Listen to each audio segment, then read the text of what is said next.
법정의 공기는 무겁고 차가웠다. 창문으로 스며드는 희미한 햇살조차 그 엄숙함을 뚫지 못했다.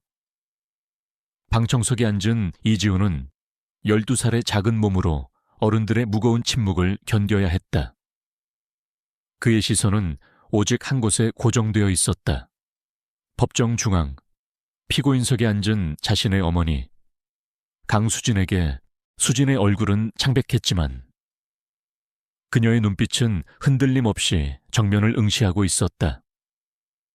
마치 자신에게 쏟아지는 비난과 의심의 시선을 온몸으로 받아들이는 듯했다. 지우는 어머니의 손목에 채워진 차가운 수갑을 보며 가슴이 찢어지는 듯했다. 그의 어머니는 살인범으로 기소되었다.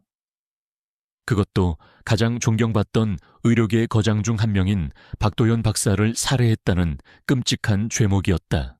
검사의 목소리가 법정에 울려 퍼졌다. 피고인 강수진은 작년 늦가을 밤 피해자 박도연 박사의 자택에 침입하여 흉기로 수차례 찔러 살해했습니다. 범행 동기는 금전적인 문제로 인한 원한으로 추정되며 현장에서 발견된 증거들은 피고인을 명백한 범인으로 지목하고 있습니다. 검사는 증거들을 나열했다. 사건 현장에서 발견된 수진의 지문이 묻은 흉기, 그녀의 것으로 추정되는 발자국, 그리고 피해자의 몸에서 발견된 그녀의 머리카락까지 모든 증거들이 수진을 향하고 있었다. 수진의 변호인은 무기력하게 고개를 숙였다. 이미 모든 것이 결정된 듯했다. 하지만 지우는 믿을 수 없었다. 그의 어머니는 살인을 저지를 사람이 아니었다. 따뜻하고 다정했으며 항상 자신을 위해 헌신하는 어머니였다. 지우는 어머니가 범인이라는 사실을 단 한순간도 믿어본 적이 없었다. 하지만 어머니의 입에서 나온 증언들은 혼란스러웠다. 그녀는 사건 당일의 기억이 파편화되어 있다고 말했고 어떤 순간에는 자신이 박도현을 죽인 것 같다고 말하기도 했다. 그녀의 진술은 일관성이 없었고 이는 검찰의 주장에 더욱 힘을 실어주었다. 재판장은 최종 판결을 선고했다. 피고인 강수진은 살인죄 유죄로 인정되며 이에 징역 25년을 선고합니다. 망치 소리가 법정에 울려 퍼졌다. 궁지훈의 심장이 철렁 내려앉았다. 25년. 그것은 민준의 남은 어린 시절 전부를 어머니 없이 보내야 한다는 것을 의미했다. 그의 눈에서는 뜨거운 눈물이 봇물처럼 쏟아져 내렸다. 수진은 판사의 선고를 들었지만 그녀의 표정은 변함이 없었다. 다만 그녀의 시선이 천천히 지훈에게로 향했다. 그녀의 눈빛에는 미안함, 고통, 그리고 알 수 없는 체념이 뒤섞여 있었다. 그러나 그 깊은 슬픔 속에서도 지훈은 어머니의 눈에서 희미한 무엇인가를 보았다. 그것은 바로 자신을 향한 굳건한 믿음이었다. 마치 엄마는 괜찮으니 너는 괜찮아야 한다고 말하는 듯했다. 지훈은 어머니의 눈빛을 읽으려 애썼다. 그의 머릿속에는 사건이 일어난 그 밤의 잔상이 스쳐 지나갔다. 어둡고 축축한 골목길, 빗소리, 그리고 찢어질 듯하게 짖는 소리. 흐릿한 기억 속에서 그는 덩치 큰 검은 개 한 마리를 보았다. 개는 맹렬하게 짖으며 누군가를 쫓고 있었다. 그리고 그 개 뒤에는 어떤 남자의 그림자가 어른거렸다. 그 남자는 희미한 불빛 아래에서 어떤 물건을 들고 있었다. 그것이 무엇인지는 분명하지 않았다. 기억은 거기까지였다. 그날 밤, 어머니는 피를 흘리는 채로 발견되었고 박도연 박사는 숨진 채 발견되었다. 어머니는 그 밤의 충격으로 기억을 잃었다고 했다. 아니, 잃은 척하는 것일까? 지우는 어머니의 모호한 진술이 그를 더욱 괴롭혔다. 그녀는 왜 진실을 말하지 않는 것일까? 그녀는 정말 무죄일까? 아니면 수진은 교도관들에게 이끌려 법정을 나섰다. 마지막 순간 그녀의 눈은 다시 지훈에게로 향했다. 그들의 시선이 허공에서 마주쳤다. 수진의 입술이 조용히 움직였다.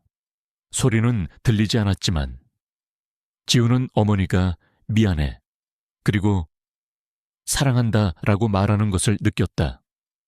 지훈의 눈에서는 뜨거운 눈물이 계속 흘러내렸다. 지훈은 법정을 빠져나왔다. 바깥 세상은 여전히 무심하게 흘러가고 있었다. 사람들은 저마다의 삶을 살아가고 있었지만 지훈의 세상은 방금 산산조각 났다. 그는 어머니를 잃었고 희망을 잃었다. 그러나 그의 마음속에는 꺼지지 않는 불씨가 있었다. 어머니의 마지막 눈빛, 그 속에 담긴 절박한 믿음이 그의 심장을 두드렸다. 엄마는 무죄야. 내가 밝혀낼 거야. 반드시. 지우는 주먹을 꽉 쥐었다. 그의 작은 어깨에 세상의 모든 짐이 내려앉은 듯했지만 그의 눈빛은 흔들림 없이 결연했다. 그는 곧장 자신의 집으로 향했다. 어머니와 함께 살던 낡은 아파트. 그곳에는 어머니의 흔적이 고스란히 남아있었다. 지우는 어머니의 방으로 들어가 침대에 앉았다. 어머니의 채취가 남아있는 베개를 끌어앉아 다시 눈물이 쏟아졌다. 그는 문득 어머니가 읽던 책상 위 잡지를 발견했다. 잡지에는 의료계 소식이 실려 있었고 박도연 박사에 대한 기사도 있었다. 그 기사 옆에는 헬스케어 기업 신우바이오에 대한 기사가 함께 실려 있었다. 어머니가 이 잡지를 읽고 있었다는 사실은 그에게 어떤 의미가 있을까? 지우는 방을 둘러보았다. 어머니의 소지품들. 그 속에서 그는 낡은 사진 한 장을 발견했다. 사진 속에는 젊은 시절의 어머니와 박도연 박사, 그리고 또 다른 남자 한 명이 함께 서 있었다. 그들은 모두 흰 가운을 입고 있었고 배경은 어떤 연구실 같았다. 사진 뒤에는 15년 전 신우바이오 연구팀이라는 글귀가 흐릿하게 적혀 있었다. 15년 전. 그 숫자가 지훈의 머릿속을 맴돌았다. 왜 15년 전일까? 박도연 박사와 어머니는 과거에 어떤 관계였을까? 그리고 그 사진 속의 다른 남자는 누구일까? 지훈의 직감은 이 사진이 단순한 사진이 아니라고 속삭였다. 그것은 숨겨진 진실을 향한 중요한 단서일지도 모른다. 그때 현관문에서 희미한 소리가 들렸다. 지훈은 깜짝 놀라 사진을 품에 숨겼다. 문이 열리고 한 남자가 들어섰다. 그는 정장 차림이었고 날카로운 눈빛을 가지고 있었다. 그는 어머니의 변호를 맡았던 국선 변호사 정태현이었다. 정태현은 지쳐 보이는 얼굴로 지훈을 바라보았다. 지훈아, 괜찮니? 내 어머니 일은 정말 유감이다. 항소심을 준비해야 하는데 솔직히 희망이 없어 보인다. 증거도 없고 내 어머니 진술도 오락가락해서. 지훈은 정태현의 말에 희미한 분노를 느꼈다. 그는 변호사가 어머니를 포기한 듯한 태도에 실망했다. 지훈은 품에 숨긴 사진을 꺼내 보이지 않았다. 지금은 누구도 완전히 믿을 수 없었다. 특히 어머니를 변호하지 못한 이 변호사는 더더욱. 변호사님, 저는 믿어요. 저희 엄마는 절대 사람을 죽이지 않았어요. 엄마는 무죄예요. 지훈은 단호하게 말했다.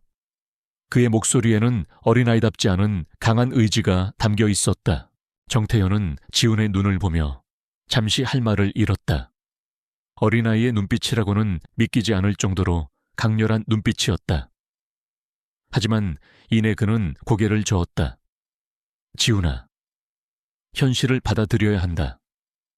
내 어머니는 유죄 판결을 받았어. 우리가 할 수 있는 일은 더 이상 없어 보여. 아니요. 지훈은 정태현의 말을 끊었다. 저는 엄마가 무죄라는 증거를 찾을 거예요. 제가 직접 찾을 거예요. 정태현은 지훈의 말에 피식 웃었다. 어린아이가 뭘 할 수 있겠냐는 비웃음이었다. 지훈아, 내 마음은 이해하지만 이 사건은 어른들조차 해결하기 어려운 복잡한 사건이야. 네가 나설 일이 아니야. 지우는 더 이상 정태현과 대화할 가치를 느끼지 못했다. 그는 자신의 직감을 믿기로 했다. 어머니의 무죄를 밝힐 단서는 분명 어딘가에 숨겨져 있을 것이다. 그리고 그 단서를 찾을 수 있는 사람은 오직 자신뿐이라고 지우는 생각했다. 그의 머릿속에는 희미한 기억 속에 검은 개와 남자의 그림자가 맴돌았다.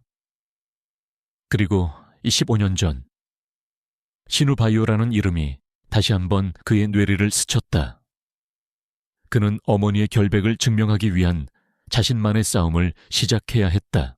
이지훈은 정태현 변호사의 무기력한 태도에 실망감을 감추지 못했다. 그의 눈에는 어린아이의 순진한 열정만을 비웃는 듯한 냉소적인 시선이 가득했다.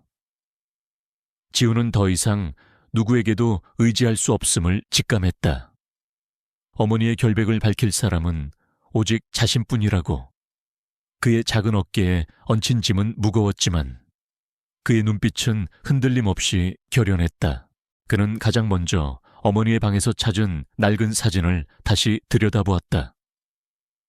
15년 전, 신우바이오 연구팀 젊은 시절의 어머니와 박도연 박사, 그리고 알 수 없는 남자, 이 사진이 모든 진실의 시작이라고 지우는 확신했다.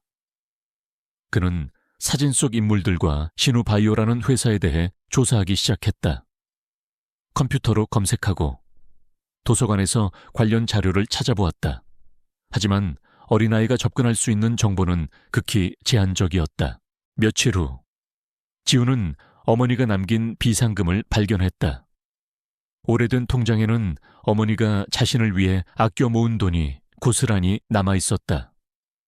많지 않은 돈이었지만 지우는 이 돈이 어머니를 구할 유일한 희망이라고 생각했다.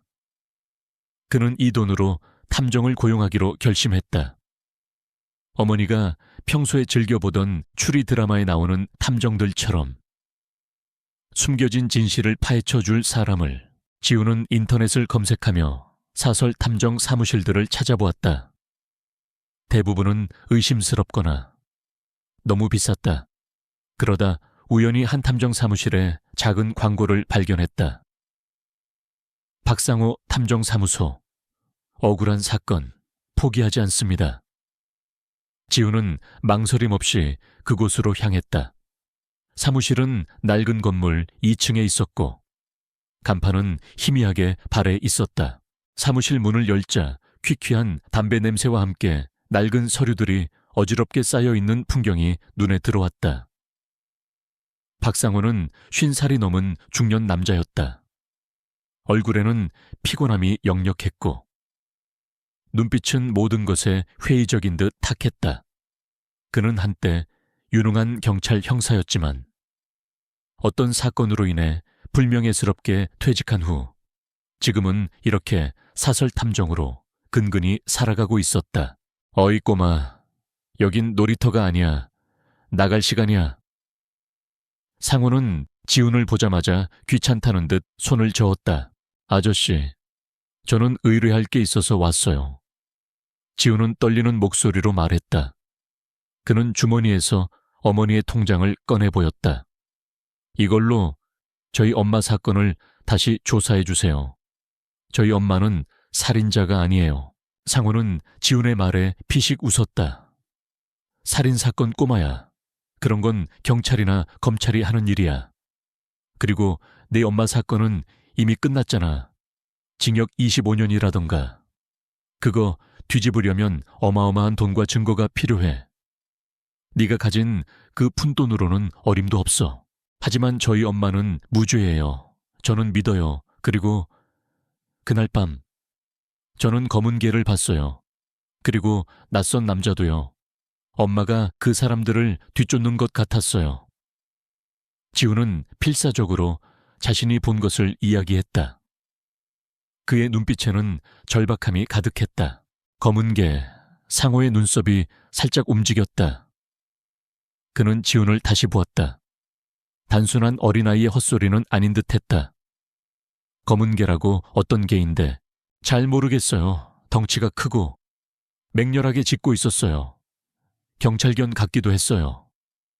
지우는 자신이 기억하는 모든 것을 털어놓았다. 상호는 잠시 생각에 잠겼다. 경찰견이라. 그에게는 이 단어가 낯설지 않았다. 15년 전, 그가 경찰을 그만두게 된 결정적인 사건과 관련된 키워드였다. 당시 그 사건에도 경찰견 한 마리가 투입되었었다. 케인이라는 이름의 경비견. 그 사건은 그의 인생을 송두리째 바꿔놓았다. 하지만 그는 그 기억을 애써 외면하려 했다. 그래서 꼬마야, 꿈에서 본 거겠지. 돌아가. 상호는 여전히 냉소적인 태도를 유지하려 했다. 그는 다시 서류 더미에 얼굴을 파묻었다. 하지만 지우는 포기하지 않았다. 그는 상호의 책상 위에 어머니 사진을 조용히 올려놓았다. 아저씨, 이 사진 속에 있는 사람이 저희 엄마예요. 그리고 이 사람은 박도연 박사. 15년 전 신우바이오 연구팀이래요. 혹시 아저씨도 신우바이오에 대해 아세요? 상호는 사진을 흘끗 보더니 그의 눈빛이 순간적으로 흔들렸다. 신우바이오. 그리고 15년 전 그에게는 잊고 싶었던 이름이자 숫자였다. 그는 사진 속 젊은 수진의 얼굴을 응시했다. 그리고 사진 속에 또 다른 남자. 그는 고개를 들고 지훈을 바라보았다. 그의 눈빛에는 더 이상 냉소 대신 복잡한 감정이 서려 있었다. 어디서 이런 사진을 구했어? 상호의 목소리는 낮게 깔렸다. 저희 엄마 방에서요, 아저씨. 제발요. 저희 엄마는 억울해요. 아저씨가 도와주지 않으면 아무도 엄마를 도와주지 않을 거예요. 지우는 간절하게 상호를 설득했다.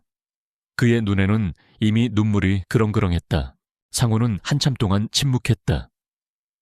그의 머릿속에는 15년 전의 악몽이 스쳐 지나갔다. 당시 그는 신우바이오와 관련된 비리 사건을 수사하던 중 거대한 음모에 휘말려 모든 것을 잃었다. 그 사건은 미제로 남았고 그는 그 후로 삶의 의미를 잃은 채 살아왔다. 이제 어린아이가 자신에게 손을 내밀고 있었다. 그것도 그 지긋지긋한 15년 전이라는 키워드를 들고 상호는 담배를 깊게 빨아들였다. 그리고 길게 한숨을 내쉬었다. 알았어. 네가 뭘 봤는지, 네 엄마가 뭘 숨기는지 내가 한번 들여다봐 주지. 하지만 기대는 하지 마. 이 바닥은 네 생각보다 훨씬 더럽고 복잡하니까. 지훈의 얼굴에 희미한 희망이 피어났다. 그는 상호에게 깊이 고개 숙여 인사했다. 감사합니다. 아저씨, 정말 감사합니다. 상호는 지훈에게 어머니가 사건 당일 입었던 옷이나 소지품이 남아있는지 물었다. 어쩌면 거기에 뭔가 단서가 남아있을지도 모르니까. 지훈은 집으로 돌아와 어머니의 유품들을 뒤졌다. 그녀의 방 한구석에 놓인 낡은 상자에서 사건 당일 어머니가 입고 있었던 코트를 발견했다. 코트에는 희미한 흙탕물 자국과 함께 찢어진 부분이 있었다. 지훈은 코트를 조심스럽게 꺼내 상호에게 가져다 주었다. 상호는 코트를 받아들고 꼼꼼히 살폈다. 주머니에서 떨어진 작은 금속 조각을 발견했다. 조각은 뭉개져 있었지만 끝부분이 날카로웠고 어떤 문양이 새겨져 있는 듯했다. 상호는 직감했다. 이것은 평범한 금속 조각이 아니었다. 그는 조각을 확대경으로 살펴보았다. 조각에는 희미하게 시라는 글자가 새겨져 있었다. 시. 상호의 머릿속에 번개처럼 스치는 이름이 있었다. 케인. 15년 전. 그 사건에 투입되었던 경찰견의 이름이었다. 그 개는 특수훈련을 받은 경비견이었고 범죄 현장에서 중요한 역할을 했었다. 상호는 이 금속 조각이 케인의 인식표 일부일 것이라고 짐작했다. 왜 케인의 인식표가 박도연 박사의 살인 현장과 관련된 어머니의 코트 주머니에서 발견되었을까? 그때였다. 지훈의 휴대폰이 울렸다. 낯선 번호였다. 지훈은 조심스럽게 전화를 받았다. 여보세요. 수화기 너머에서 앳된 소년의 목소리가 들렸다. 이지훈 씨, 맞으시죠? 저는 최민준이라고 합니다. 혹시 당신 어머니 사건에 대해 이야기 좀 나눌 수 있을까요? 제가 뭔가 도와드릴 수 있을 것 같아서요. 지훈은 놀랐다. 자신을 아는 사람. 민준이라니. 그의 목소리에는 어떤 확신과 함께 묘한 끌림이 있었다. 지훈은 망설였다. 자신 외에 아무도 믿지 않겠다고 다짐했지만 민준의 목소리는 왠지 모르게 신뢰를 주었다. 그리고 무엇보다 그의 도움이 필요하다는 직감이 들었다. 제가 뭘 도와줄 수 있다는 거죠.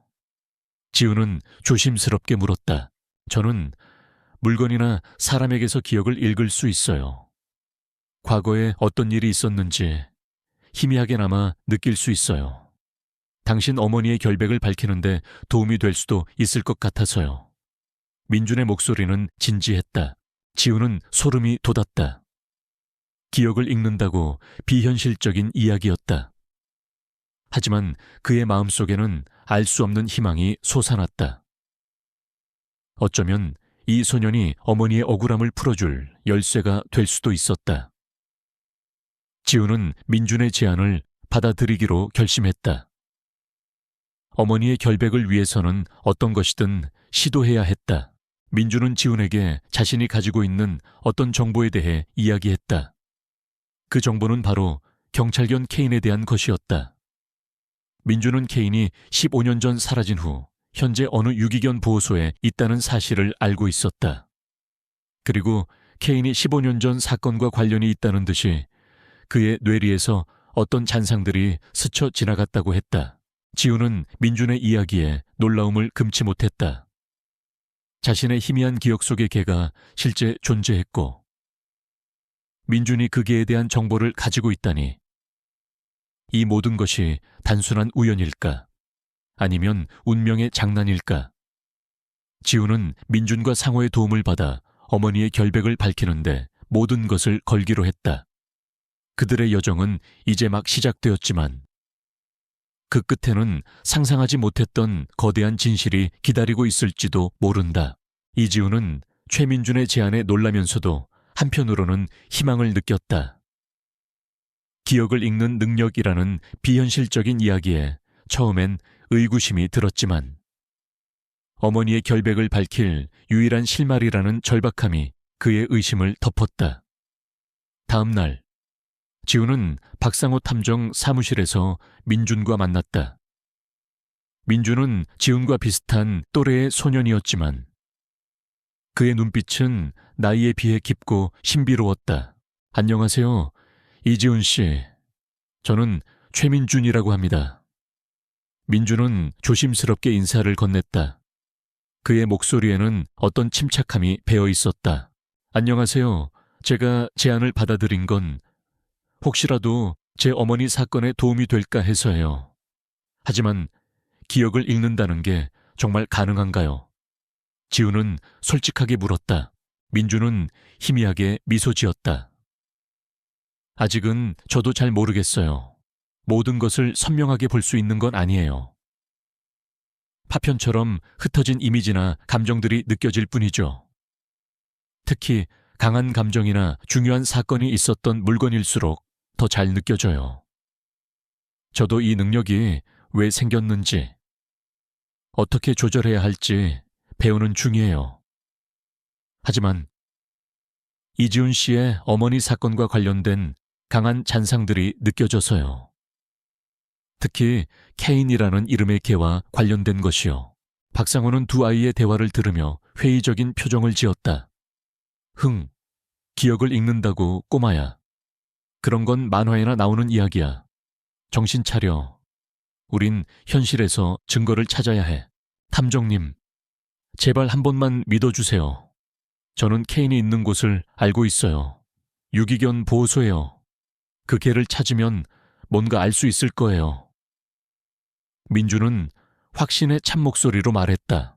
상호는 민준의 말에 다시 한번 흔들렸다. 케인, 그 이름은 15년 전 그의 악몽과 연결되어 있었다. 상호는 케인이 단순한 개가 아니라는 것을 직감했다. 좋아, 한번 가보지. 하지만 아무것도 나오지 않으면 그때는 쓸데없는 소리는 집어치워 세 사람은 민준이 알려준 유기견 보호소로 향했다. 보호소는 도시 외곽의 한적한 곳에 있었다. 수많은 개들이 갇혀 있었고 짖는 소리가 시끄럽게 울려 퍼졌다. 민준은 개의 냄새와 소리 속에서 묘한 불안감을 느꼈다. 그의 능력은 살아있는 생명체에게서 더 강하게 반응하는 듯했다. 민준은 개들의 우리 사이를 천천히 걸어갔다. 그의 눈은 케인을 찾기 위해 움직였다. 그때 한쪽 구석에 웅크리고 있는 덩치 큰 검은 개 한 마리가 눈에 들어왔다. 개는 털이 덥수룩하고 지저분했지만 그의 눈빛은 날카롭고 영리했다. 개의 목줄에는 희미하게 케임난구이라는 글자가 새겨져 있었다. 찾았어요. 저 개가 케인이에요. 민준이 나지막이 말했다. 상호는 케인을 보자마자 숨을 들이켰다.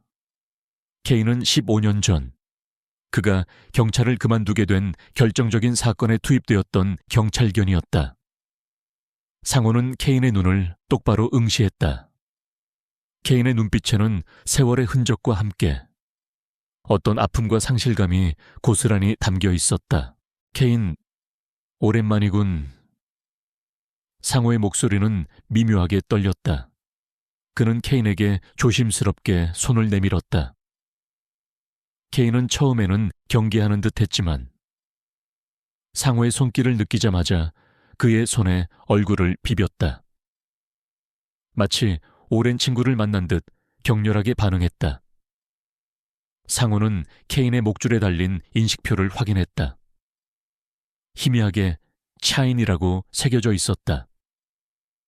그리고 옆에는 깨진 금속 조각이 떨어져 나간 흔적이 있었다. 지훈의 어머니 코트에서 발견된 금속 조각과 정확히 일치했다. 케인이 왜 여기에 있죠? 15년 전에 무슨 일이 있었던 거죠? 지훈이 물었다. 상호는 한숨을 쉬었다.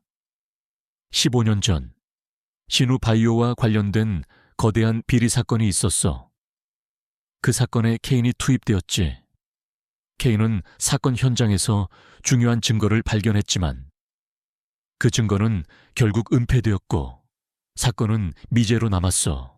그리고 케인은 그 후로 사라졌다고 보고되었지. 나는 그 사건 때문에 경찰을 그만둬야 했고 민준은 케인의 머리에 손을 얹었다. 그의 눈이 감겼다.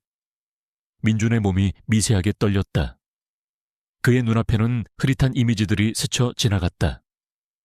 밤, 숲속, 그리고 거대한 건물, 누군가의 비명소리, 총성, 그리고 케인의 맹렬한 짖는 소리, 그리고 한 남자의 그림자. 남자는 어떤 것을 훔쳐 달아나고 있었다. 그리고 그 뒤를 쫓는 또 다른 그림자. 민준은 정신을 차리고 눈을 떴다. 그의 얼굴에는 식은땀이 흘렀다.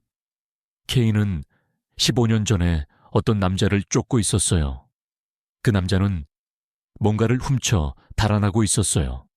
그리고 다른 한 남자가 그를 쫓고 있었어요. 총성도 들렸어요. 상호는 민준의 말에 놀라움을 금치 못했다. 민준이 본 것은 상호가 15년 전 수사했던 그 사건의 단편적인 모습들이었다. 상호는 직감했다. 민준의 능력은 진짜였다. 그 남자는 어떤 사람이었지? 얼굴은 봤어. 상호가 다급하게 물었다. 민준은 고개를 저었다. 흐릿했어요. 하지만 그 남자의 손에 어떤 표시가 있었던 것 같아요. 그리고 케인이 그 남자를 향해 맹렬하게 짖고 있었어요. 지훈은 어머니의 사진을 꺼내 들었다. 이 사진 속 남자 혹시 아세요? 15년 전 신우 바이오 연구팀이래요. 상호는 사진을 받아들고 한참을 응시했다. 이 남자는 강재희, 당시 신우 바이오의 보안 팀장이었어. 그는 전직 특수부대 출신으로. 헬리오스 제약의 김정훈 박사와도 친분이 있었던 걸로 기억해. 그는 15년 전 사건 이후로 갑자기 자취를 감췄어. 그의 행방은 묘연했지. 강재희. 민주는 강재희라는 이름을 듣자마자 눈을 감았다. 그의 머릿속에 강재희의 얼굴이 선명하게 떠올랐다. 그리고 그와 관련된 어떤 강렬한 감정들이 느껴졌다. 탐욕, 잔인함, 그리고 숨겨진 비밀. 강재희, 그 남자에게서 아주 강렬한 어둠이 느껴져요. 그는 뭔가 아주 끔찍한 일을 저질렀어요. 민주는 몸을 떨며 말했다. 상호는 강재희라는 이름에 깊은 회의감을 느꼈다. 강재희는 15년 전 사건의 핵심 인물 중 한 명이었지만 그 당시에는 그의 존재가 크게 드러나지 않았다. 상호는 강재희가 단순한 보안팀장이 아니라는 것을 직감했다. 강재희라면 그놈이 이 모든 사건의 배후일지도 몰라. 15년 전 그놈이 신우바이오의 모든 비리를 은폐하는 데 앞장섰어. 그리고 케인을 이용해서 뭔가 중요한 증거를 숨기려 했을 거야. 상호는 이를 갈았다. 그의 눈빛은 다시 예전의 날카로운 형사의 눈빛으로 돌아왔다. 지우는 어머니의 코트에서 발견된 금속 조각을 상호에게 건넸다. 이 조각이 케인의 인식표 일부라는 걸 알았어요. 케인이 사건 현장에 있었다는 증거겠죠. 상호는 금속 조각을 받아들고 고개를 끄덕였다. 그래, 이건 결정적인 증거가 될 수 있어. 케인이 현장에 있었다는 건 네 엄마의 진술을 뒷받침할 수 있어. 민주는 케인에게 다시 손을 뻗었다. 이번에는 케인의 과거를 더욱 깊이 들여다보려는 듯했다. 케인의 몸에서 희미한 잔상들이 뿜어져 나왔다. 민준의 눈앞에는 과거의 이미지들이 더욱 선명하게 펼쳐졌다. 15년 전 헬리오스 제약의 연구실에서 벌어졌던 끔찍한 인체 실험 현장, 고통스러워하는 환자들, 그리고 그 모든 것을 지시하는 김정훈 박사의 악마 같은 웃음소리, 그리고 그 옆에서 냉정하게 그 모든 것을 지켜보던 강재희의 모습. 민주는 쏘스라치게 놀라 손을 떼었다. 그의 얼굴은 새하얗게 질려 있었다. 아, 안 돼, 끔찍해. 그들은 사람들을 가지고 실험을 했어요. 신우바이오가 아니라 헬리오스 제약. 그들은 신우바이오와 연관되어 있었어요. 상호는 민준의 말에 충격을 받았다. 헬리오스 제약. 15년 전 상호가 파고들었던 거대 제약회사의 이름이었다. 그들은 불법 신약 개발과 인체 실험으로 악명이 높았다. 상호는 헬리오스 제약과 신우바이오가 어떤 관계일지 궁금해졌다. 헬리오스 제약이라면 김진우 전 형사가 쫓던 그 회사 아니야. 그 사건 때문에 그의 아내도 죽었다고 들었는데. 상호는 혼잣말처럼 중얼거렸다. 민주는 상호의 말에 고개를 끄덕였다. 네, 김진우 아저씨의 아들.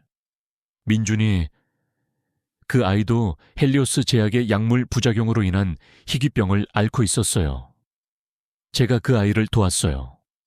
그들에게는 프로젝트 오메가라는 이름의 약물 실험이 있었어요. 그리고 또 다른 프로젝트도 있었어요. 프로젝트 카론이라는 이름의 인간의 뇌를 조작하는 끔찍한 실험이었어요. 지훈과 상호는 민준의 말에 경악했다. 민준은 자신과 관련된 이야기까지 털어놓았다. 그의 능력은 단순한 기억을 읽는 것을 넘어 과거의 모든 진실을 꿰뚫어 보는 듯했다. 이 모든 것이 거대한 그림처럼 연결되어 있었다.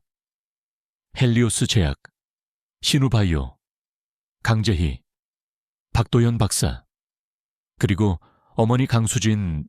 이 모든 게 하나의 거대한 음모였어. 상호는 이를 갈았다. 박도연 박사는 헬리오스 제약의 비리를 알고 있었던 거야. 그래서 그들은 박도연을 제거하고 네 엄마에게 죄를 뒤집어 씌운 거지.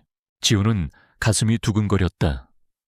퍼즐 조각들이 하나씩 맞춰지는 듯했다. 그의 어머니는 누명을 쓴 것이 분명했다.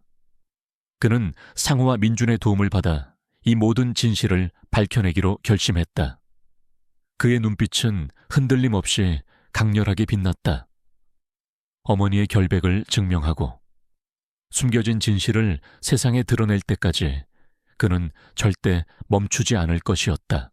이지우는 민준의 이야기에 충격을 받았다.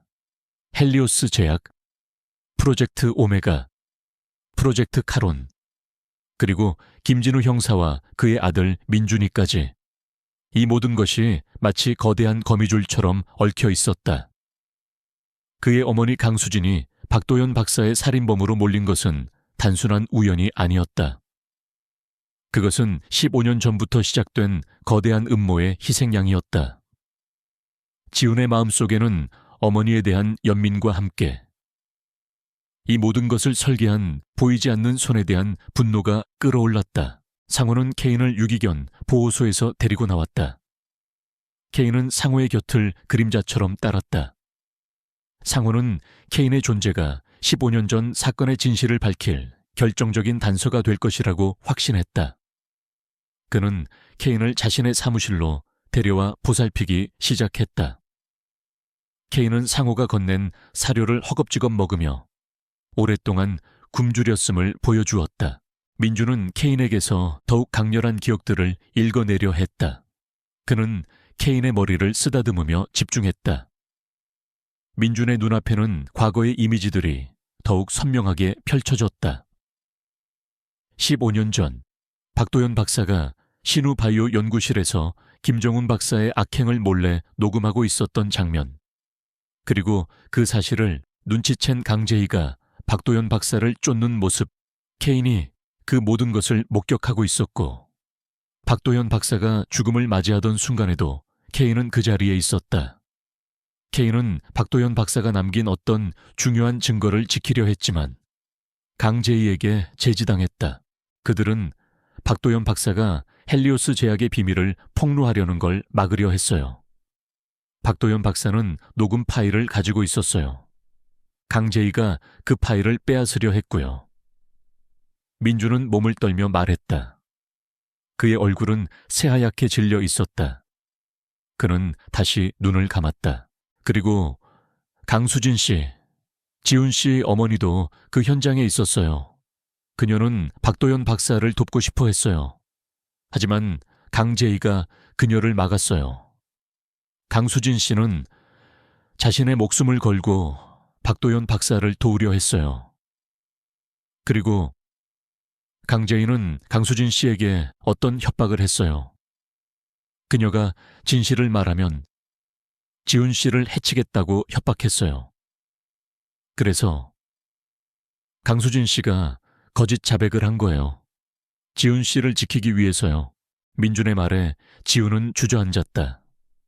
어머니의 희미한 기억, 일관성 없던 진술, 그리고 마지막 눈빛까지 모든 것이 민준의 말과 일치했다. 어머니는 자신을 지키기 위해 살인범이라는 누명을 기꺼이 썼던 것이다. 지훈은 울음을 터뜨렸다. 어머니의 고통과 희생이 너무나 사무쳤다. 상우는 민준의 말을 듣고 몸을 떨었다. 그는 강재희의 잔인함에 치를 떨었다. 그 빌어먹을 강재희. 그놈이 결국 이 모든 것을 설계한 거였군. 박도연 박사를 죽이고 강수진에게 죄를 뒤집어 씌운 거야. 그때 상호의 휴대폰이 울렸다. 발신자는 정태현 변호사였다. 정태현은 지쳐 보이는 목소리로 말했다. 상호 씨, 강수진 씨 항소심 재판 날짜가 잡혔습니다. 하지만 상황이 좋지 않습니다. 검찰 측에서 새로운 증거를 제출할 것 같다고 하더군요. 아마 강수진 씨가 박도연 박사에게 금전적인 요구를 했다는 증거일 겁니다. 그렇게 되면 판결을 뒤집기가 더욱 어려워질 겁니다. 상호는 전화를 끊고 지훈과 민준을 바라보았다. 강재희가 벌써 움직이고 있어. 우리가 진실에 가까워질수록 그놈은 더 교활하게 나올 거야. 이제 시간이 없어. 그들은 강재희의 뒤를 쫓기로 했다. 강재희는 현재 대기업 JK그룹의 보안 고문으로 일하고 있었다. JK그룹은 최근 신우바이오의 일부 자산을 인수하며 의료 사업에 뛰어들었다. 강재희는 JK그룹 내에서 막강한 영향력을 행사하고 있었다. 그는 자신의 권력을 이용해 모든 증거를 조작하고 진실을 은폐하고 있었다. 상호는 옛 경찰 인맥을 동원하여 강재희의 움직임을 파악하기 시작했다. 그는 강재희가 과거 헬리오스 제약과 관련된 모든 자료를 파기하는 데 앞장섰다는 사실을 알아냈다. 강재희는 15년 전 사건의 진실을 가장 잘 알고 있는 인물 중 한 명이었다. 민주는 케인의 기억을 통해 강재희가 어떤 특정 장소에 민감하게 반응한다는 것을 알아냈다. 그곳은 15년 전 박도연 박사가 마지막으로 모습을 드러냈던 신우바이오 외곽에 폐쇄된 연구실이었다. 민주는 그곳에서 강한 어둠과 함께 어떤 중요한 단서가 숨겨져 있다는 것을 직감했다. 지훈, 민준, 그리고 상호는 케인과 함께 폐쇄된 연구실로 향했다. 연구실은 낡고 스산했다. 퀴퀴한 먼지 냄새와 함께 곰팡이 냄새가 진동했다. 그곳에는 낡은 실험 장비들과 함께 오래된 서류들이 쌓여 있었다. 상호는 연구실 내부를 꼼꼼히 살폈다. 케인은 연구실 내부를 이리저리 돌아다니더니 한쪽 벽 앞에서 맹렬하게 짖기 시작했다. 케인의 행동에 민주는 고개를 끄덕였다. 이곳이에요. 케인이 이곳에서 뭔가 중요한 것을 발견했어요. 상호는 케인이 짖는 벽을 두드려 보았다. 벽은 텅 빈 소리가 났다. 그는 벽지를 뜯어내자 그 안에 숨겨진 작은 금고가 나타났다. 금고는 오래되어 녹슬어 있었다. 상호는 금고를 열기 위해 애썼지만 쉽지 않았다. 민주는 금고에 손을 얹었다. 그의 눈이 감겼다. 민준의 머릿속에는 금고 안에 숨겨진 것들에 대한 잔상들이 스쳐 지나갔다. 그리고 그 잔상 속에는 강재희의 얼굴과 함께 15년 전 신우바이오가 저지른 또 다른 끔찍한 비리, 즉 불법적인 유전자 조작 실험에 대한 내용이 들어있었다. 박도연 박사는 그 실험의 증거를 찾고 있었다. 이 금고 안에 강재희가 숨기려 했던 진실이 있어요. 유전자 조작 실험과 관련된 자료요. 그리고 박도연 박사가 남긴 녹음 파일도 있을 거예요. 민주는 힘겹게 말했다. 그의 얼굴은 피곤함으로 가득했다. 민주는 자신의 능력을 너무 무리하게 사용한 듯했다. 그때 연구실 밖에서 자동차 소리가 들렸다. 강재희였다. 그는 자신들이 이 연구실에 나타날 것을 예측하고 기다리고 있었던 것이다. 상호는 즉시 금고를 가리키며 지훈과 민준에게 소리쳤다. 빨리 금고 안의 자료를 꺼내. 그놈이 오고 있어. 강재희는 경호원들을 대동하고 연구실 문을 박차고 들어왔다. 그의 눈빛은 섬뜩하게 빛났다. 감히 이곳까지 찾아오다니. 내 놈들이 그 꼬마의 입을 놀리게 두지 않을 거야. 강재희의 손에는 총이 들려 있었다. 그는 상호를 향해 총을 겨누었다. 박상호, 내 놈은 15년 전에도 그랬지만 여전히 쓸데없는 짓을 하는군. 이번엔 기필코 내 놈의 목숨을 끊어놓겠다. 상호는 총을 피했지만 총알은 그의 어깨를 스치고 지나갔다. 상호는 고통에 신음했지만 이를 악물었다. 그는 강재희에게 달려들었다. 강재희는 냉소적으로 웃으며 상호를 상대했다. 그는 전직 특수부대원답게 뛰어난 격투 실력을 가지고 있었다. 상호는 강재희의 상대가 되지 못했다. 지훈은 금고를 열기 위해 필사적으로 애썼다. 민주는 지쳐 있었지만 지훈의 곁에서 금고의 잠금 장치에 대한 힌트를 주었다. 지훈 씨, 금고의 비밀번호는 박도연 박사의 생일일 거예요. 지우는 박도연 박사의 생일을 입력했다. 금고문이 삐걱거리는 소리를 내며 열렸다. 금고 안에는 낡은 USB 하나와 두꺼운 서류철, 그리고 녹음기가 들어있었다. 서류철에는 신우바이오 프로젝트 제네시스 최종 보고서라는 제목이 선명하게 적혀 있었다. 바로 그 순간 케인이 강재희에게 맹렬하게 달려들었다. 케인은 강재희의 다리를 물고 늘어졌다. 강재희는 비명을 지르며 케인을 떼어내려 했다. 케인의 공격은 강재희의 움직임을 멈추게 했다. 젠장 이 미친 개가.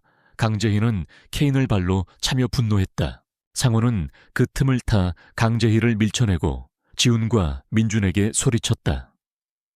빨리 도망쳐 이 자료들을 가지고 가서 정 변호사에게 넘겨. 여기가 모든 진실의 열쇠야.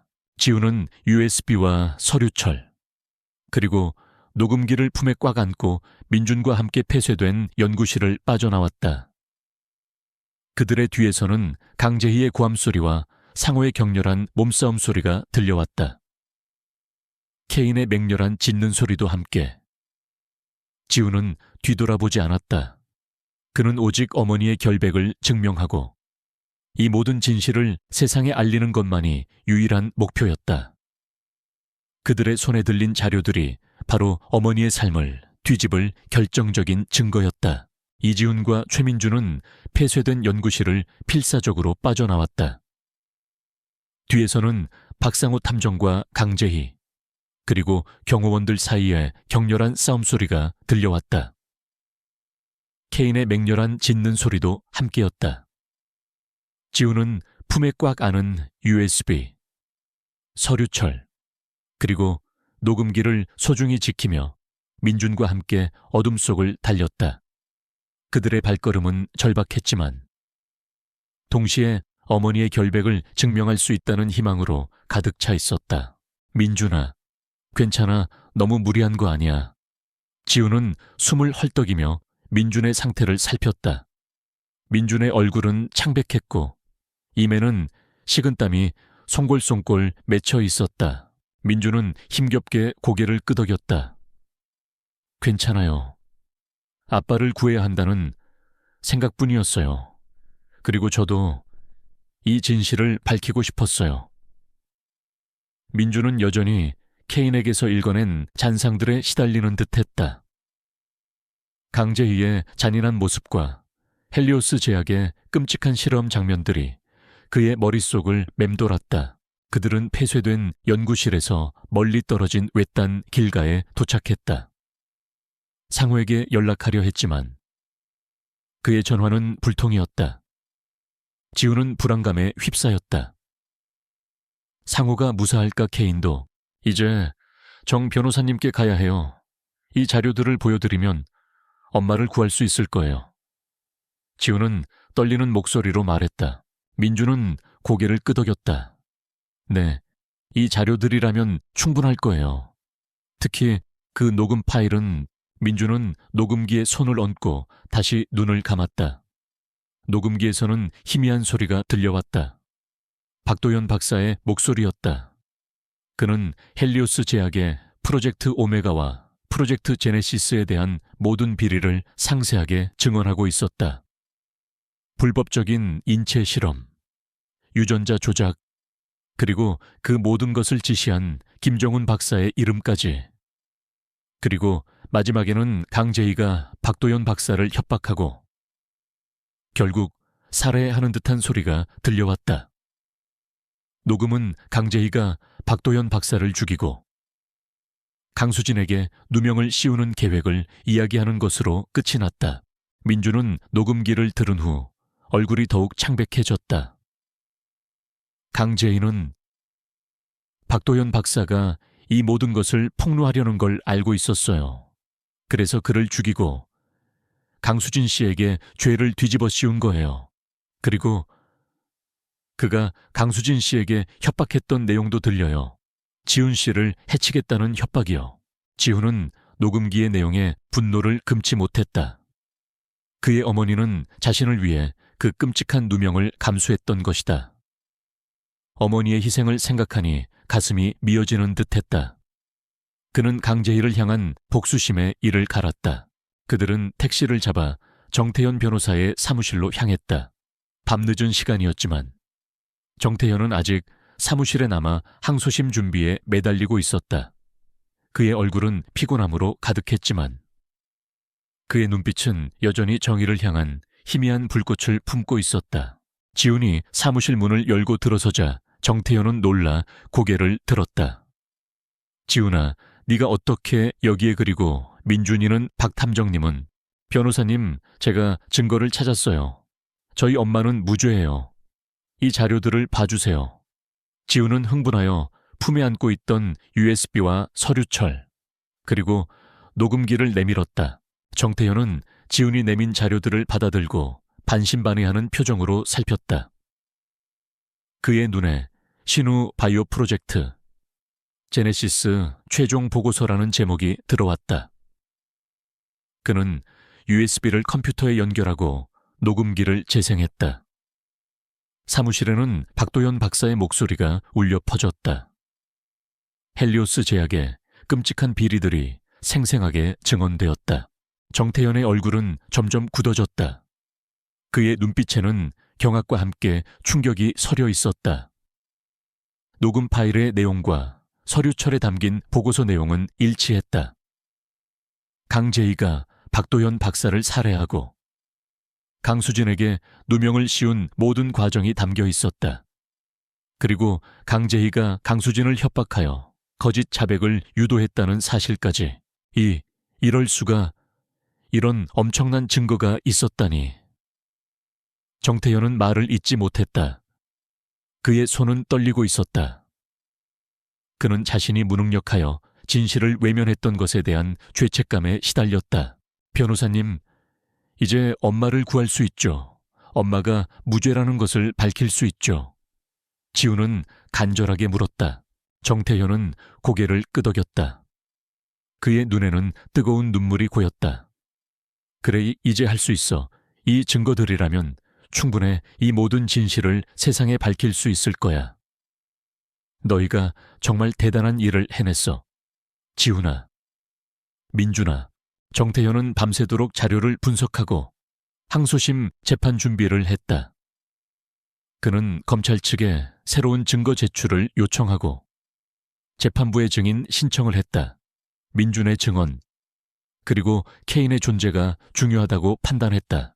다음 날, 강수진의 항소심 재판이 열렸다.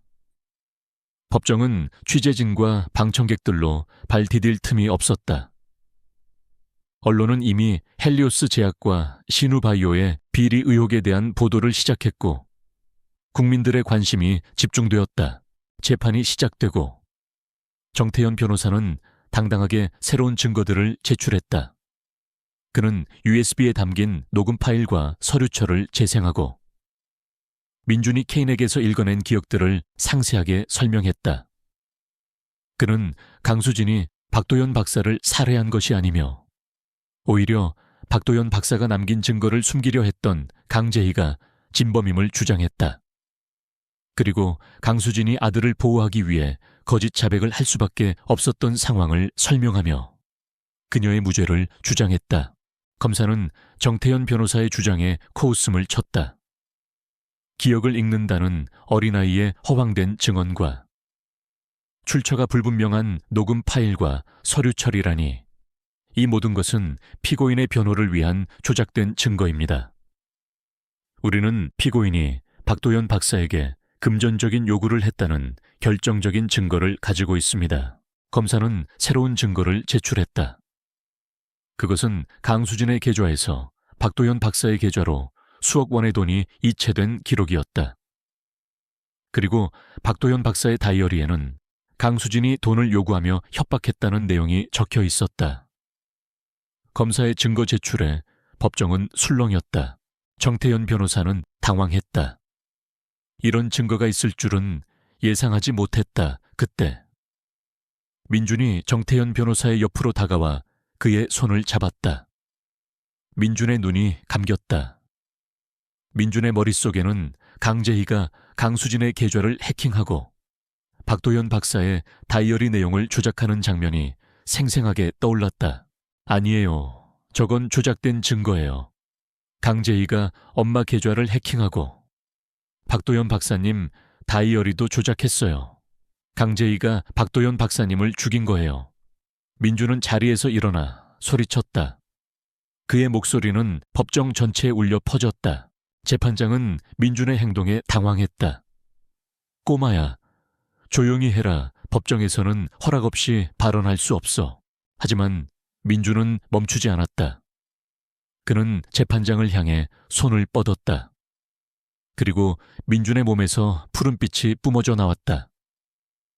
빛은 법정 전체를 감쌌고 재판장의 눈앞에는 민준이 본 강재희의 범행 장면들이 파노라마처럼 펼쳐졌다.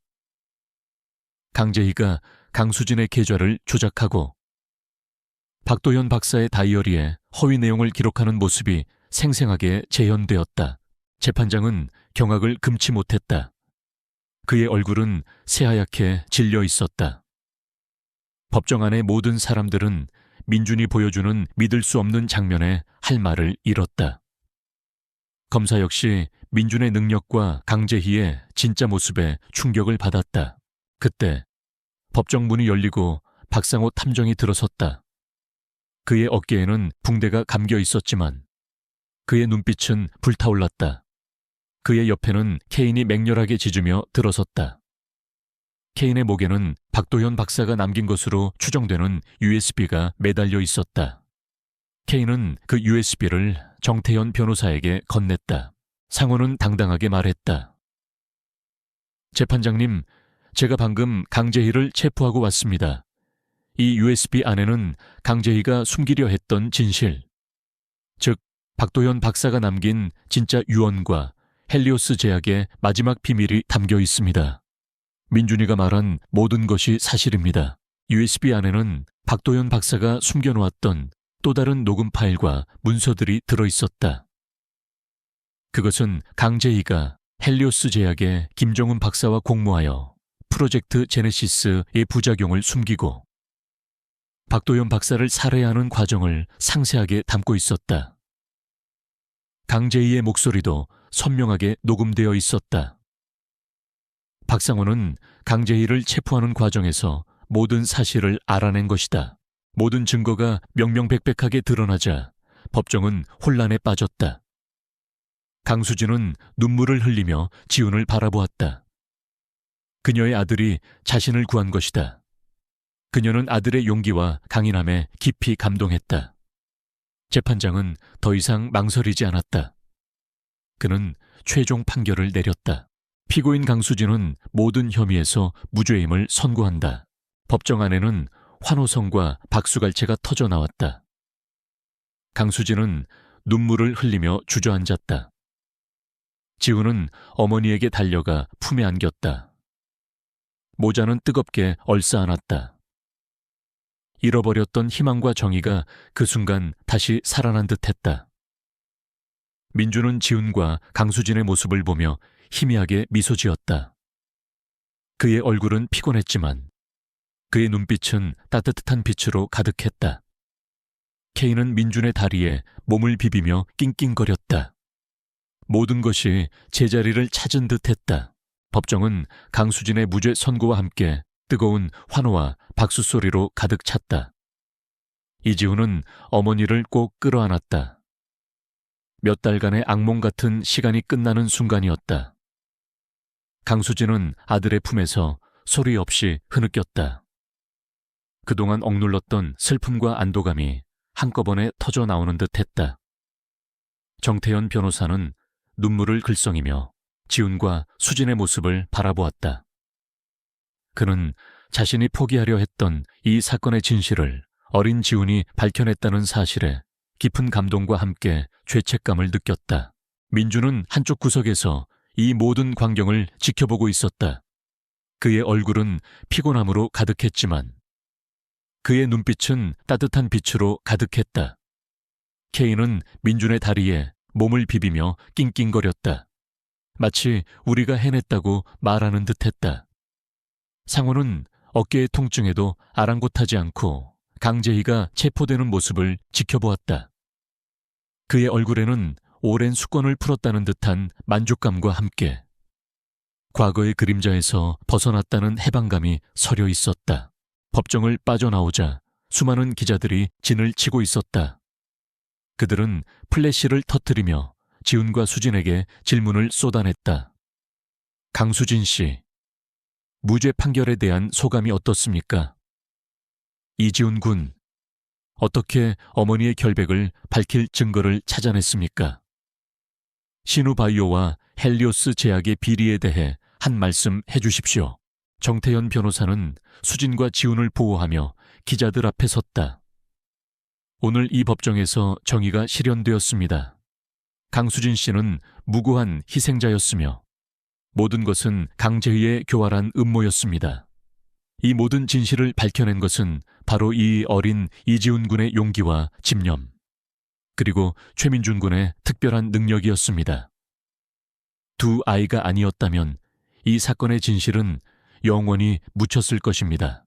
정태현 변호사는 민준이 케인에게서 읽어낸 기억과 폐쇄된 연구실에서 발견된 USB의 중요성을 강조했다. 그는 강재희가 헬리오스 제약의 김정훈 박사와 공모하여 불법적인 유전자 조작 실험을 진행했으며 박도연 박사가 이 모든 것을 폭로하려 하자 그를 살해하고 강수진에게 누명을 씌웠다는 사실을 명백히 밝혔다. 특히 강수진이 아들을 보호하기 위해 거짓 자백을 할 수밖에 없었던 상황이 공개되자 많은 사람들은 안타까움과 분노를 금치 못했다. 언론은 강수진의 무죄 판결과 함께 헬리오스 제약과 시누바이오의 충격적인 비리를 연일 보도했다. 국민들은 거대 기업의 탐욕과 권력 남용에 큰 분노를 표출했다. 김정훈 박사는 이미 재판을 받고 있었지만 그의 추가적인 범죄 사실이 드러나면서 더욱 엄중한 처벌을 받게 될 것이었다. 박건호는 강재희의 지시를 따랐던 하수인으로서 자신의 죄를 모두 시인했고 그 역시 법의 심판을 피할 수 없었다. 수진은 병원에서 안정을 취했다.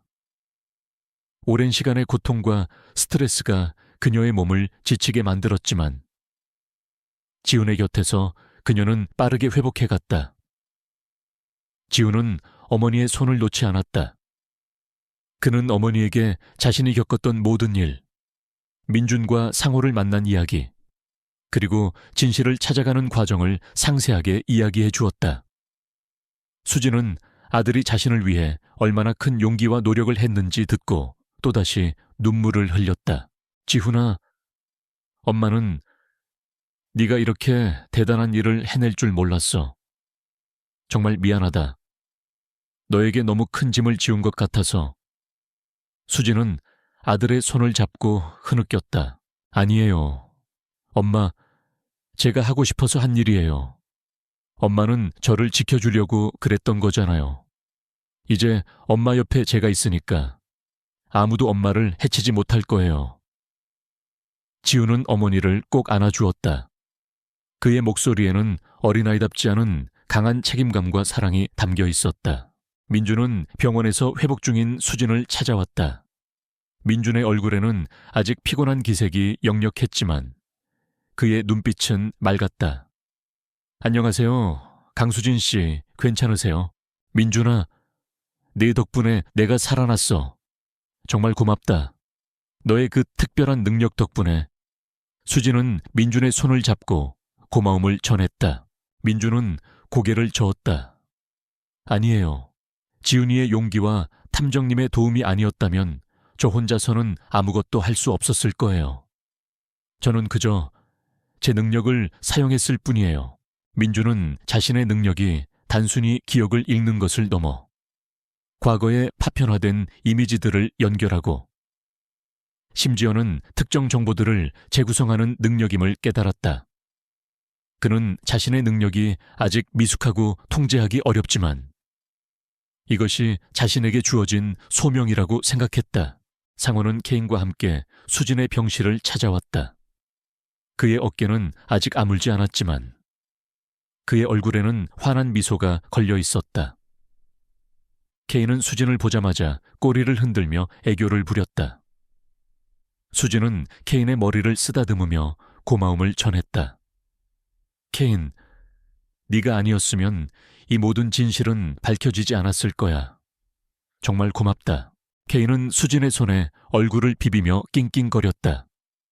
케인은 15년 전 박도연 박사의 곁을 지키려 했던 것처럼 이제 수진과 지훈의 곁을 지키는 든든한 가족이 되었다. 상호는 정태현 변호사에게 전화를 걸었다. 정태현은 이번 사건으로 인해 전국적으로 유명한 변호사가 되었다. 그는 강제희와 관련된 추가적인 수사를 진행하고 있었다. 상호 씨, 강제희가 자백했습니다. 15년 전 신우바이오와 헬리오스 제약의 불법적인 유전자 조작 실험에 대해 모든 것을 털어놓았습니다. 그들은 인간의 유전자를 조작하여 특정 질병을 치료하는 동시에 인간의 뇌 기능을 조작하여 복종심을 심으려 했습니다. 박도연 박사는 이 모든 것을 폭로하려 했고요. 강재희는 그 계획을 실행하려 했던 핵심 인물이었습니다. 상호는 전화를 끊고 한숨을 내쉬었다. 그의 얼굴에는 복잡한 감정이 스쳐 지나갔다. 15년 전 그를 나락으로 떨어뜨렸던 사건의 전모가 마침내 밝혀진 것이다. 그는 더 이상 과거의 악몽에 시달리지 않아도 되었다. 그는 경찰 복직을 제안받았지만 상호는 이를 거절했다. 그는 진실재단에 합류하여 상호와 함께 숨겨진 진실을 파헤치는 일을 계속하기로 했다. 지훈은 학교로 돌아갔다. 친구들은 지훈을 영웅처럼 바라보았다. 그는 어머니의 결백을 밝히고 거대한 악과 맞서 싸운 용감한 소년으로 알려졌다. 지훈은 더 이상 내성적이고 조용한 아이가 아니었다. 그의 눈빛에는 자신감과 강인함이 서려 있었다. 그는 자신의 경험을 통해 얻은 지혜와 통찰력으로 세상을 바라보기 시작했다. 민주는 지훈과 수진의 곁을 떠나 다시 자신만의 길을 걸었다. 그는 자신의 능력을 더욱 깊이 이해하고 통제하기 위해 노력했다. 그는 도움이 필요한 곳이라면 어디든 찾아가 자신의 능력을 사용했다. 그는 세상의 어둠 속에 묻힌 진실을 밝히고 억울한 사람들을 돕는 어둠 속의 빛이 되어가고 있었다. 그는 가끔 지훈에게 연락을 해 자신의 근황을 알렸다. 민준과 지훈은 서로에게 특별한 존재가 되었다. 그들은 함께 거대한 악과 맞서 싸웠고 그 과정에서 서로를 이해하고 성장했다. 강수진은 다시 그림을 그리기 시작했다. 그녀는 화폭에 지훈과 케인, 그리고 민준의 모습을 담았다. 그녀의 그림은 이전보다 더욱 깊고 따뜻한 감동을 전해주었다.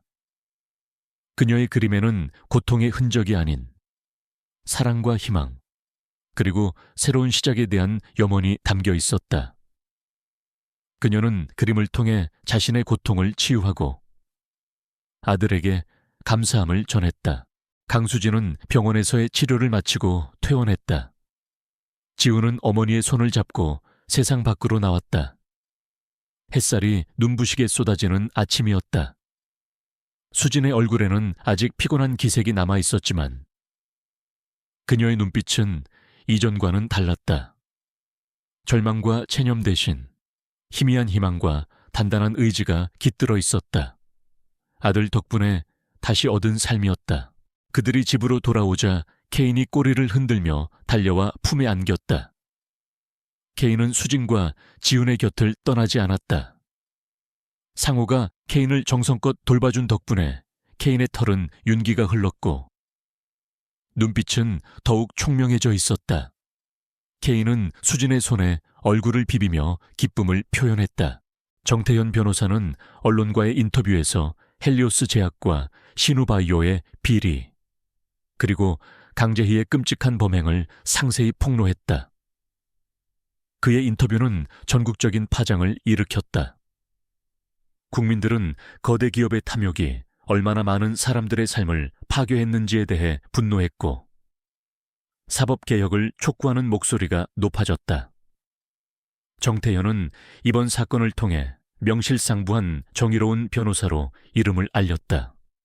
그는 억울한 피해자들을 돕기 위한 공익소송에 적극적으로 참여하기 시작했다. 강제희의 재판은 빠르게 진행되었다.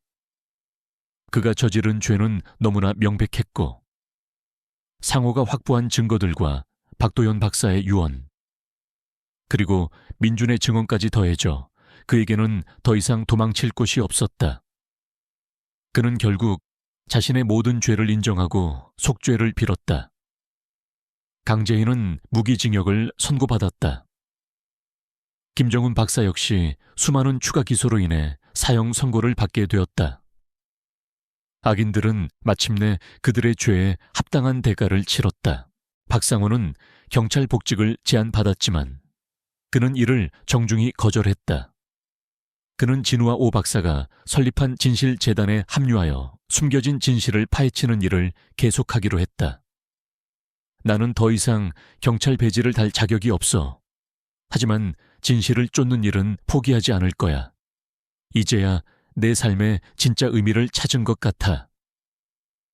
상호의 눈빛은 과거의 회의적인 모습 대신 강한 신념으로 가득 차 있었다. 그는 케인과 함께 재단의 핵심 인물이 되었다. 케인은 그의 가장 든든한 파트너였다. 수지는 지훈과 함께 새로운 삶을 시작했다. 그녀는 자신이 운영하던 작은 공방을 다시 열었다. 그녀의 그림에는 이전보다 더욱 깊은 감정이 담겨 있었다.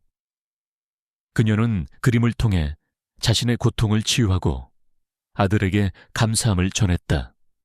그녀의 그림은 사람들에게 잔잔한 감동을 주었고 그녀의 공방은 따뜻한 위로와 희망을 전하는 공간이 되었다. 민주는 지훈의 곁을 떠나 자신만의 길을 걸었다.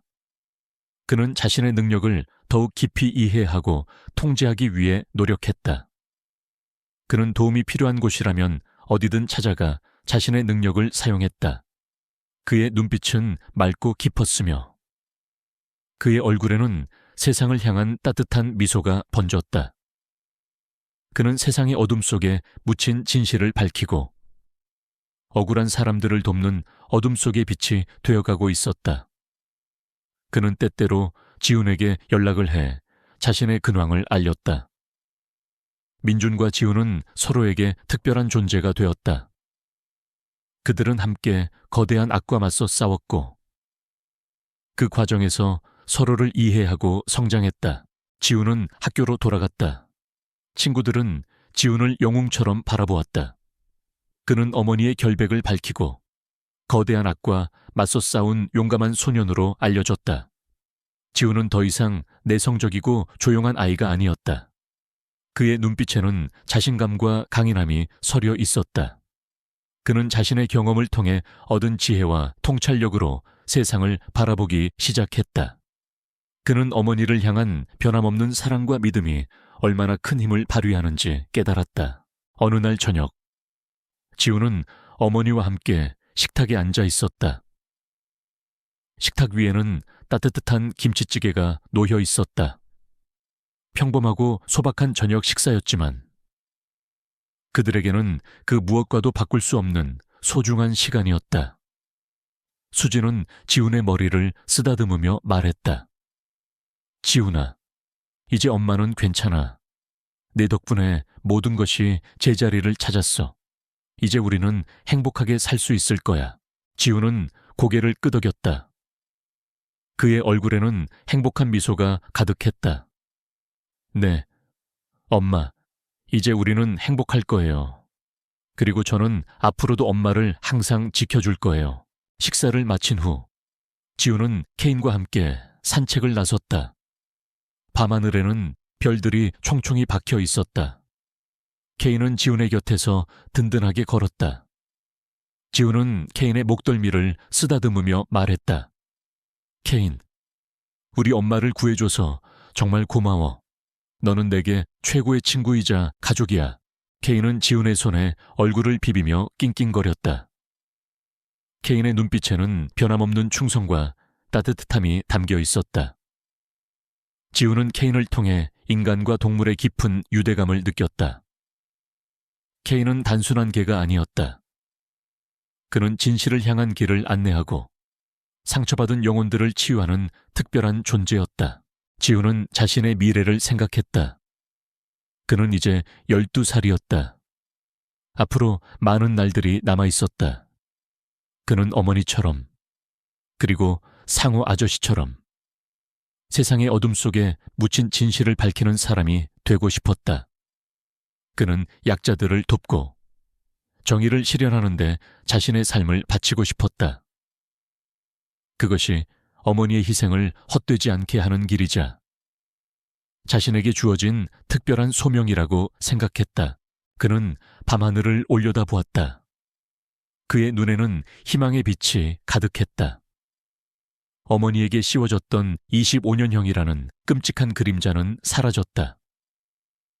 그 자리에 남은 것은 강렬한 사랑과 믿음, 그리고 진실을 향한 끝없는 용기였다. 그의 어머니는 무죄였고 그들은 이제 비로소 진정한 자유를 얻었다. 그들은 앞으로도 함께 나아갈 것이다. 고통의 시간을 넘어 찬란한 빛이 가득한 미래를 향해. 수진의 무죄 판결 이후 그들의 삶은 평범하지만 더없이 소중한 일상으로 채워졌다. 지우는 더 이상 어머니를 잃을지도 모른다는 불안감에 시달리지 않았다. 학교에서 돌아오면 어머니의 공방으로 달려가 그림 그리는 모습을 구경하거나 케인과 함께 공원을 뛰어다녔다. 수진의 공방은 따뜻한 햇살이 드는 곳에 새로 자리 잡았다. 그녀의 그림은 사람들에게 평온함과 희망을 주었고 그녀는 다시금 평범한 일상 속에서 행복을 찾아갔다. 케인은 이제 지훈과 수진의 완벽한 가족이 되었다. 매일 아침 지훈의 등굣길을 배웅하고 학교가 끝나면 정문 앞에서 기다렸다. 민준이에게서 읽어낸 과거의 아픔은 케인의 충성심과 지훈을 향한 따뜻한 애정으로 승화되었다. 밤이면 지훈의 침대 옆에 웅크리고 잠들었고 그의 숨소리 하나하나에 귀 기울이는 듯했다. 케인의 눈빛에는 세상을 다 이해하는 듯한 깊이가 담겨 있었다. 박상호 탐정은 진실재단에서 맹활약했다.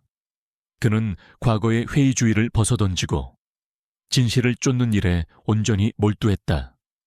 케인과 함께 전국을 누비며 억울한 사건들을 파헤치고 숨겨진 진실을 세상에 드러냈다. 그의 이름은 이제 불가능을 가능하게 하는 탐정으로 사람들에게 알려지기 시작했다. 그는 이따금 지훈을 찾아와 아이의 성장을 흐뭇하게 지켜보았다. 지훈은 상회에게는 아들 같은 존재이자 잃어버렸던 신념을 되찾게 해준 은인이었다. 정태현 변호사는 정의로운 변호사의 대명사가 되었다. 그는 거대 로펌의 스카우트 제안을 거절하고 오직 사회적 약자들을 위한 공익소송에 매진했다. 그의 사무실은 언제나 도움을 요청하는 사람들로 북적였고 그는 법의 이름으로 진실을 밝히는 데 헌신했다.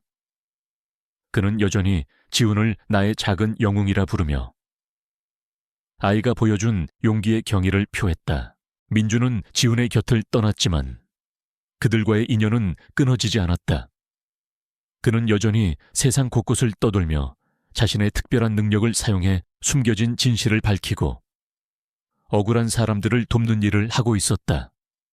민주는 자신의 능력이 단순히 기억을 읽는 것을 넘어 과거에 파편화된 이미지들을 연결하고 심지어는 특정 정보들을 재구성하는 능력임을 깨달았다.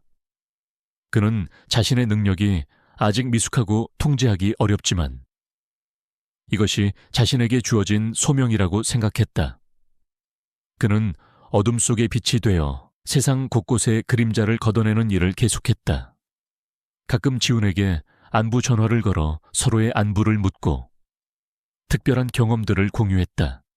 그들은 서로에게 뗄 수 없는 영혼의 동반자가 되었다. 어느덧 지훈은 중학생이 되었다. 그는 키가 훌쩍 자랐고 어릴 적에 여리고 내성적인 모습 대신 당당하고 자신감 넘치는 소년이 되어 있었다. 그의 눈빛은 여전히 맑고 깊었으며 세상을 향한 따뜻한 시선을 잃지 않았다. 그는 학교에서 친구들의 고민을 들어주고 어려운 문제에 직면한 친구들에게 용기를 불어넣어 주었다. 그의 어깨에는 어린 시절 어머니를 구했던 용기와 지혜가 고스란히 남아 있었다. 지우는 어머니에게 선물 받은 스케치북에 매일같이 그림을 그렸다. 그의 스케치북에는 어머니의 따뜻한 미소, 케인의 충직한 눈빛, 상우 아저씨의 든든한 모습, 그리고 민준이의 신비로운 뒷모습이 가득했다. 그의 그림은 단순한 스케치가 아니었다. 그것은 그의 삶의 기록이자 그가 겪었던 모든 고통과 성장의 흔적이었다. 그리고 그 속에는 늘 희망이 반짝이고 있었다. 어느 화창한 봄날, 수진과 지훈, 그리고 케인은 함께 피크닉을 떠났다. 따뜻한 햇살 아래 그들은 잔디밭에 앉아 도시락을 먹었다. 케인은 그들 옆에 앉아 꼬리를 흔들며 행복한 표정을 지었다. 수진은 지훈의 머리를 쓰다듬으며 말했다. 지훈아, 이렇게 평범한 하루가 얼마나 소중한지 엄마는 이제 알 것 같아. 내 덕분에 엄마가 다시 삶의 의미를 찾았어. 정말 고맙다. 내 아들 지훈은 고개를 들어 어머니를 바라보았다. 어머니의 얼굴에는 깊은 주름이 새겨져 있었지만 그녀의 눈빛은 이전보다 더욱 아름답고 평화로웠다. 지훈은 어머니의 손을 잡았다. 아니에요. 엄마, 저도 엄마 덕분에 이렇게 강해질 수 있었어요. 엄마는 제 영웅이에요. 이제 우리 모두 행복할 수 있을 거예요. 그들의 곁에는 케인이 몸을 비비며 낑낑거렸다. 케인의 눈빛에는 이들의 행복을 진심으로 축복하는 듯한 따뜻함이 가득했다. 그는 이 모든 고난을 함께 이겨낸 또 하나의 가족이었다. 지우는 공원 저 멀리 보이는 도시의 스카이라인을 바라보았다. 그곳에는 여전히 수많은 이야기가 숨어 있을 것이었다.